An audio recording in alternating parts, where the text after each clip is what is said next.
ሰበር ዜና መንግስት ሙስናና ህገወጥነትን ለመግታት ጠንካራ እርምጃ እየወሰደ መሆኑን አስታወቁ። የፌዴሪ መንግስት ኮሚኒኬሽን አገልግሎት ሚኒስትር ወይዘሮ እናታለም መለሰ እንዳሉት የማክሮ ኢኮኖሚ ማሻሻያውን ለማደናቀፍና የሀገር ሀብትን ለመመዝበር የሚንቀሳቀሱ አካላት ላይ የተቀናጀ የህግ ማስከበር እርምጃ ተወስዷል። በተካሄዱት ኦፕሬሽኖች በህገወጥ የገንዘብ ዝውውር፣ በቤቲንግ፣ በማዕድን፣ በነዳጅ፣ በገቢዎች ጉምሩክ፣ በኤሌክትሪክ ኃይል፣ በሰዎች ዝውውርና በሌሎች ዘርፎች የተሳተፉ በርካታ ግለሰቦችና ድርጅቶች ላይ የህግ እርምጃ ተወስዷል። በተለይም በገቢዎችና ጉምሩክ ዘርፍ 109 ተጠርጣሪዎች ተለይተው ከእነሱ 90 ግለሰቦች በቁጥጥር ስር ውለው ምርመራ የተካሄደባቸው መሆኑ ተገልጿል።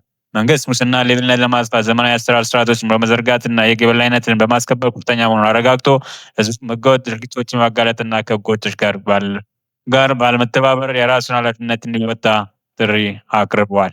ተመልካቾቻችን ወቅታዊ መረጃዎቹ እንዲደርሳችሁ ላይክ፣ ሼር፣ ሰብስክራይብ፣ ኮፒ ሊንክ እንዳይረሳ። ሰላማችሁ ይብዛ።